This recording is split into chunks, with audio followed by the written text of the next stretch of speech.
Hey, what's going on? Welcome to Reels on Wheels. This is Justin. And Nicole. And tonight we are going to see Nope. Nope. Are you excited to see this movie? I am excited. I hate seeing any kind of spoilers. I always want to go in blind. I did see like a few mixed reviews of people saying this was like the bottom of the Jordan Peele movies, but all of them are like amazing. So like, what could the bottom be? Like, still amazing. So interesting. Yeah, I'm excited though. Like, yeah, I've loved his other two movies. I'm a big fan of his. Yeah. I'm a big fan of his talent. Like, he's a really good comedic performer, and him diving into the horror genre was kind of a culture shock. Yeah. For like this funny guys making these really interesting horror movies about the Black experience and life, and really have like these interesting stories to tell about racism in America and how terrifying it is, wrapped up in all these fantastical horror ideas. So I'm excited to see it as well. I'm really looking forward to this one because I feel like after his first two movies, they were just like, here's all the money. What do you want to make with it? Yeah. And this is the end result. So the trailers look cool. I like the cast: Daniel Kaluuya, Keke Palmer, Steven Yeun. I like the premise, even though we don't really know what it's about. But we'll find out. And I've seen one or two interviews with him, and he's basically said it's a flying saucer movie with Black people.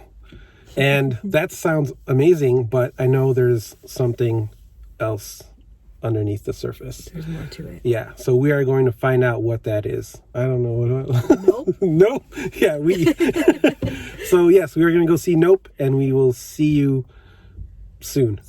Bye. What's that? What's that? What's that? What's that? Hello, and we are back from seeing Nope. I'm still processing it. Trying to decide how I feel. How about you? Did you like it? I did like it. It is different than his other two films, for sure. Very different. Of course, like the 2-minute walk to the car, I'm already like trying to look up articles to get more information. There's apparently some sort of connection to us. Oh, there is? Yeah, at least the article title said that. I didn't read it yet. Look at you digging in. I'm curious. Yeah. I mean, surface level. Yeah, so I don't think coming out of the movie, where were you? Did you like it? I liked it. Yeah. It was not my favorite of his films. There were a lot of jump scares in the beginning. Yeah. And then they kind of went away. What were your first thoughts? My first thought was, wow, that was ambitious. Okay. Like, he was trying to tell a story about chasing spectacle. There's a term that they use in the movie, the Oprah shot. And like, this movie is kind of him doing that. Like, he's trying to take his Oprah shot with this very high concept UFO story. But, really it's about this brother and sister. And I liked it.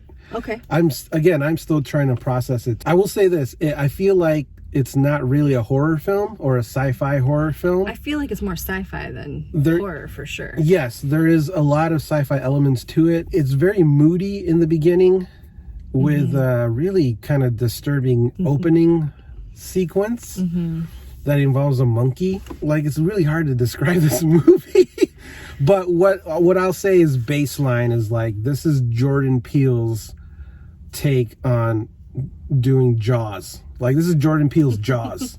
Yeah, I think that's a good analogy. Like you said, the Oprah shot, they're trying to capture this flying saucer, and you don't really see the aliens or the flying saucer. You see maybe a fin or something. Really cool aerial shots and really cool nighttime stuff, and the performances are really great. Yes, I agree with that. I love Daniel Kaluuya and Keke Palmer, and I love their backstory about who they are as characters in this movie and in this world. The pacing is very reserved. Like, it really takes its time. I didn't think it was like slow though. It wasn't dragging. No, it wasn't dragging because there's a lot of great character development there, and especially when you go into these flashback sequences and you learn more about the Steven Yeun character. I could keep referring to Jaws, but you don't really see the shark until the third act, right? And that's kind of what he did here. And what did you think of that?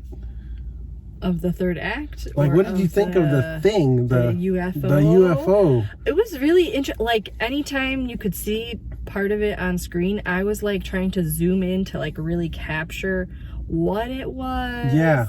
What it looked like, what it encompassed. Like, I think I said, like, 3 different times to you, it looks like this. Like the first time I was like, it looks like a cowboy hat. Like a cowboy hat. I'm like, wouldn't that be something?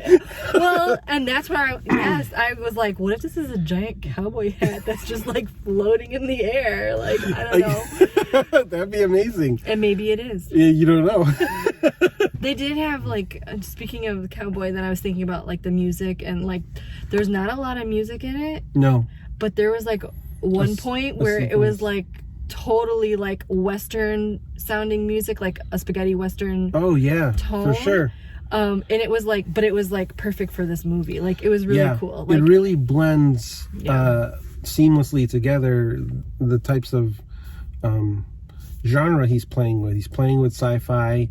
He's playing with family drama. He's playing again with Westerns. So yeah, it's like a sci-fi Western in that way, because you find out about the history of this family and the Haywood Ranch, and that they actually work in movies and stuff. Is there anything you didn't like about it? Or things that you felt like were the film's shortcomings, maybe?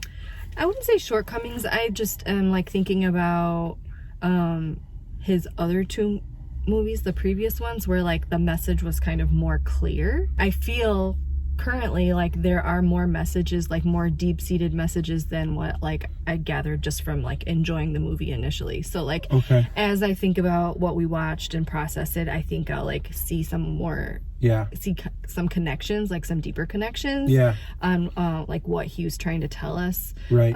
Like one, you know, the only message I can really think of right now is, you know, some people were trying to like tame the beast, and like the beast could not be tamed. It's interesting too, there are a lot of different chapter breaks in this movie, and all the chapter breaks are named after the horses that are on the ranch.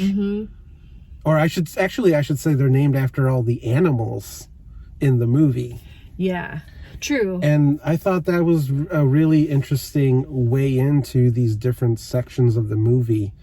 It makes me want to like knowing, because they described some of the animals and then you realize like the chapters are named after them. So I like want to watch it again so that I can see what the chapter name is and if it goes along with the personality of the animal. Like I didn't pay attention in the movie enough to do that. Yeah. Like, do you think, I don't know if you remember the chapters, but like thinking back, like the different names, if they align with the personality of the animal that was featured. I know the chapter was named after that animal, but like I didn't know if like, I want to know why. Yeah, I honestly think it's the personality. So like the last scene, it was Jean Jacket, right? And that was the horse that Keke Palmer thought she was going to get to tame, and she didn't get the opportunity. Right, but also that was the name that they gave the UFO. Because remember, they're like, they couldn't tame it. Well, so and they couldn't say spoilers.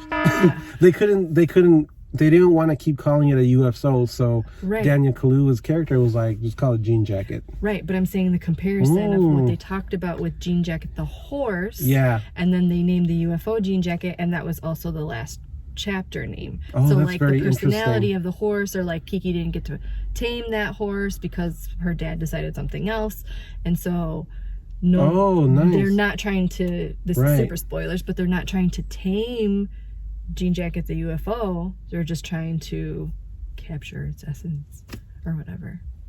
Or did they? That's really trying, interesting. Yeah.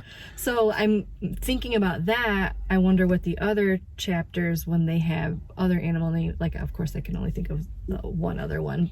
Gordy. Yes. The monkey. And so, like, I didn't pay attention to what, like, how chaotic that scene was. Yeah. The compared stuff with to like the personality of Gordy, the animal. Oh yeah. You know what I mean? And like what they showed you. Right. And I think I remember which portion that was, but so like this is like super spoilers. I don't know if you're gonna edit this, but like it was like the excretion, the blood house. Like, so that was chaotic, that was bloody.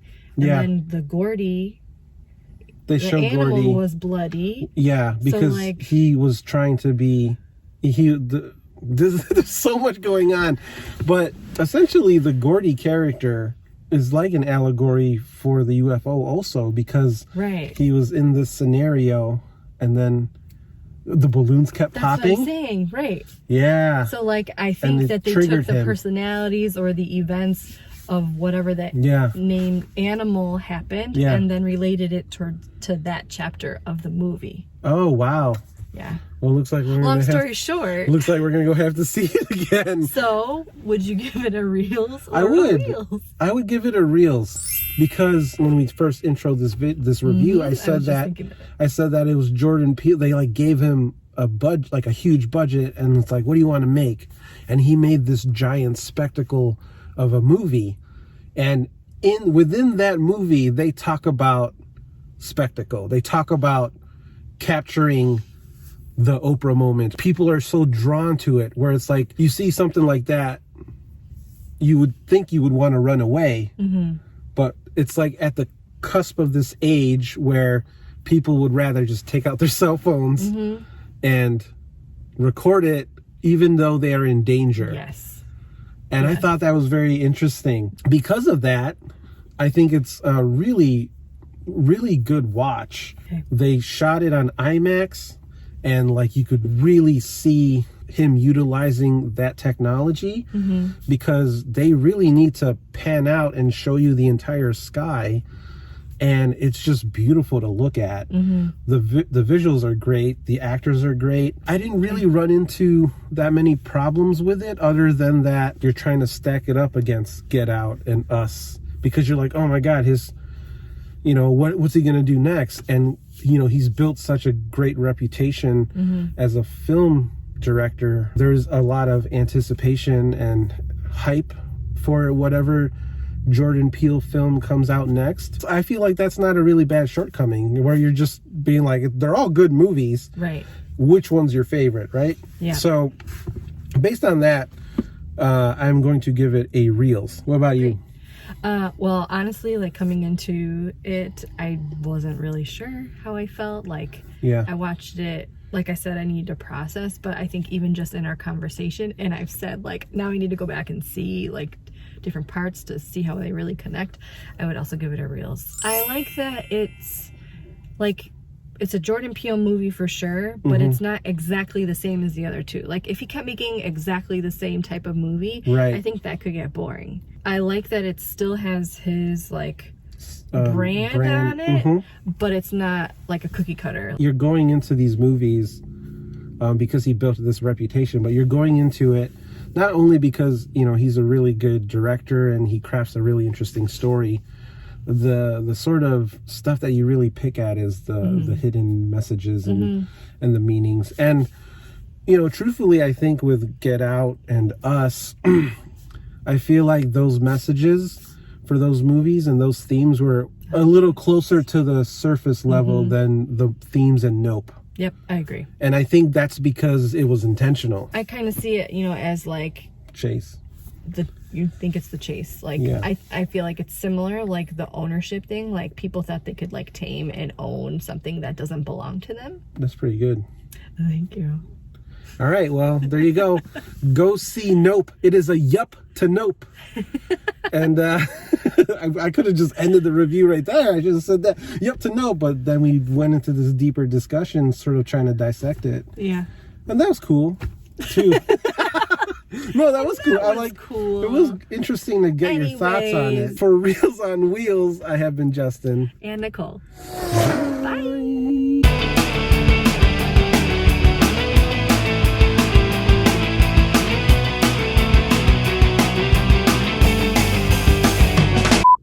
hello and welcome to, where's the thing? There's right there. Okay.